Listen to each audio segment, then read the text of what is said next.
Hi guys and gals, hope you're doing amazing. So I'm coming back with a part 2 of a recent video I just made this week about attribution. Again, got a lot of questions from the client pool about really detailing what is a click-through, what is a view-through attribution, and I decided to make a part 2 of that video with some more visual examples, so showing you and walking you through exactly how attribution works and why, again, these different attribution models are the best to use for your brand. If you don't know who I am, my name is Justin and I'm the founder at Wizo Media, an e-commerce marketing agency specializing in elevating thriving brands by simplifying e-commerce growth.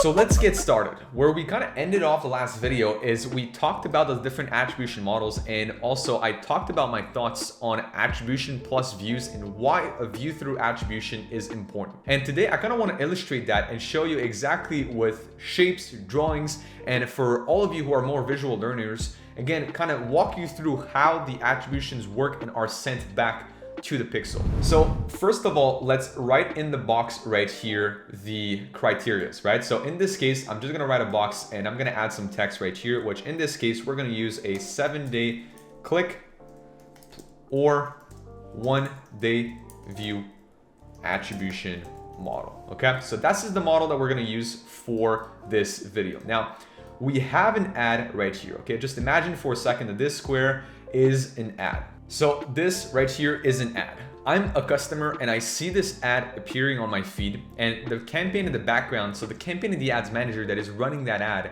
has this attribution model right here in order to report back results of the campaign and use that to optimize. So if I go over here and I click on this ad, so I click on it and I end up on the website, and within the next 7 days, so within the next 7 days, starting today, I make a purchase. Then what Facebook will do, it'll take that conversion, it'll take my information, the purchase that I just made, and my Facebook profile information, send this back to the campaign, which on the ads manager, you'll see one purchase. You'll also see essentially the data that comes with it, so the actual purchase conversion value. And when the campaign will optimize, so let's say you're targeting a broad audience, then it'll take notice of who made that purchase within 7 days. So in this case, Justin made that purchase within 7 days, and it'll try and find more Justins to target. So to also kind of hammer through this example, let's just say we're going back in time and I clicked on this ad and I made a purchase 8 days from now, right? 8 days from now, I make a purchase. It won't get reported back right here. So this won't happen. You won't see one purchase within the campaign. You won't see the purchase conversion value. The campaign won't see it. So therefore, you don't get the result. And what it also does is that the campaign won't try and find more Justins out there because I do not fit within this attribution model. Therefore, I must not be the right purchaser for that campaign. So I hope this helps you visualize that process.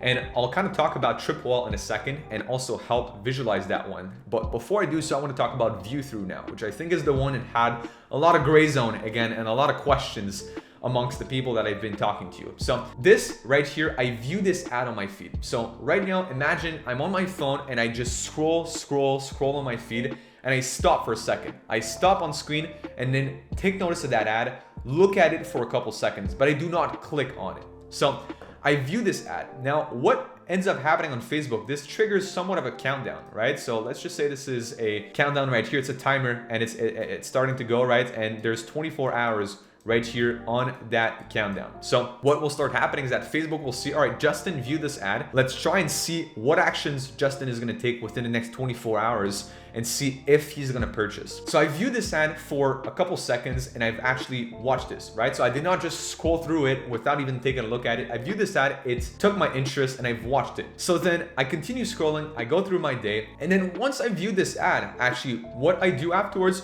well, I actually click on the page. So I click, let's say I view this ad on Instagram. I click on the profile, right? So let's just say this is an ad right here. You have blah, blah, blah, your copy here at the top. You have the profile image right here of the customer. I've clicked on this. So I've clicked on the profile pic. Now I'm there, I'm on their profile, and then I give them a follow, okay? So I start following the brand. Then within about 4 hours later, I open back my phone. What do you know? I see a story from the brand that I just followed. they have this amazing new product that they just released. I go on their website from the story, I make a purchase. Well, guess what? It's been less than 24 hours, right? It's been about 6 hours since I've seen this ad in this example. Well, the ad will still get the attribution. So what ends up happening? Just like I showed for the click-through attribution, this will get sent back to the campaign. So now if you go back on your ads manager, you'll see one new purchase on the campaign, you'll see the purchase conversion value. And what Facebook will do in this case is it'll be, all right, Justin viewed this ad, he purchased today, therefore he's a purchaser that is interested. I'll try and find more Justins. So again, this is just for this example right here, but it just goes to show you that attribution is based also on intent. It's a way for the platform and especially for the campaigns to gauge the intent that the people have in regards to purchasing, right? Let's say the tracking out here was infinite. It's 365 days attribution. Well, what ends up happening during that time frame is that, let's say somebody clicked on an ad today and then they don't click on any other ads for the rest of the year. And then they basically end up buying from a Google link 6 months later. Well, Facebook will still get the attribution. Now, 6 months down the line, you might think, did Facebook really have a say or a play in the decision to buy? Probably not. But 7 days for a click versus 1 day for viewing an ad is what is kind of deemed by the industry as the standard for when you're still in the mind of the customer and where the ad still plays a role in helping the customer make a decision. So when using click, this is a direct attribution. The person clicked on the ad, ended up on the website, and then they might not make a purchase today, but they make a purchase within the next 7 days. Therefore, the ad gets the credit. Right here, again, view through ad model is that they viewed it and then they went on the website from any other sources, but still they viewed that ad long enough for it to start registering a conversion to happen. So arguably with view through attribution, basically the attribution is one, you could say it's partial to Facebook, partial to the other source, but Facebook still has a play and a role within that conversion. Whereas with click, it could also be true, right? Because this does not mean it's a direct click and a direct conversion. I've explained in my last video the difference between if you wanted to attribute back on a last click or first click basis, which if you're just using Facebook, you won't be able to make the difference between that. So to go back to my point, if you're just using Facebook Ads Manager to report, you don't have control over whether you want to report back on a first click or last click basis. So again, it becomes a little bit nebulous about where the ad was within the funnel. Was it the first ad somebody saw? Was it the last ad somebody saw? It becomes a little hard for you to figure this out, especially if you're doing omni-channel. Especially if you're running other ads, you might have double attributions and conversion. It's hard for you to really gauge whether or not it was a first or last click.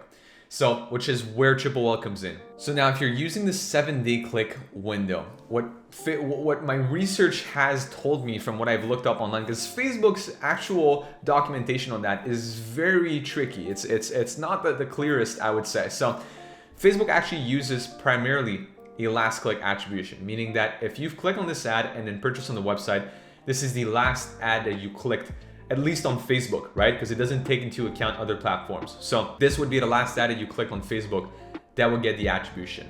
But again, you might have clicked on an ad on another platform, which therefore you are now facing 2 attributions. So, but if you're using triple attribution model, you'll actually be able to see the last ad clicked per ad channel, meaning that you would see the last ad click on Facebook, but if somebody also goes on Google as an example, clicks on an ad right there, then the attribution would be shown on both channels. So you'd be able to kind of compare if there's a duplicate right here happening within your ads. Though any ad channels, if you look strictly at Facebook as an example, on Facebook, it might have over or under attribution. Same thing with Google. You might have over or under attribution with iOS 14 and everything happening. So that at least gives you a bit more of an accurate view of those attributions. I hope this helps you understand the play of where a click happens, where it gets attributed, or a view happens, where it gets attributed, and their roles within this ad campaign, right? Why is this important and what impact does that have on the ad optimization? Which, as said in my last video from TikTok's documentation, all of this data is basically used at the end of the day by the platform to deem what is an actual qualified purchaser so that it can then go out and find more of these people. Last thing I'm gonna say is one could argue that what I'm saying is not entirely true, which the only part I feel where somebody could argue and the point I'm trying to make in this video is that this data is not the only one taken into account by the campaign afterwards in terms of who makes a qualified purchaser, because technically the campaign at the end of the day is a link to the pixel, which the pixel also records every single purchase happening on the website, which has an impact also on the campaign. And I'd say you're right.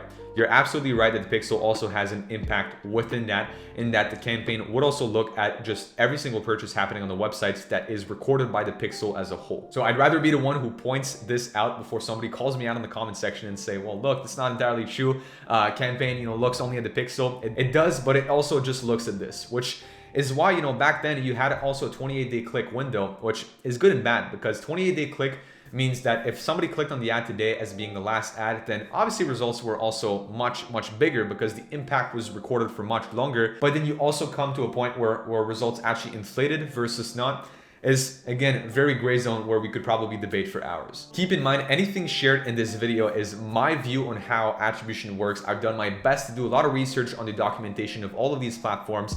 You might be watching this and having counter arguments to some of the points that I've brought up. If you do, by all means, please comment down below. And again, I'm very open to suggestions and if people have very good points about that. But I've tried my best to bring up counter and arguments basically for both sides of the coin. So on that note, I'm also gonna link down below our free Facebook group, which I invite you to join. And make sure you fill out all of the questions asked to join, as we try to have the highest quality of members coming into the group, so that basically we eliminate most of the spam and we're just left with the community of marketers, e-commerce brand owners, people that love TikTok ads, Facebook ads, just the whole advertising industry.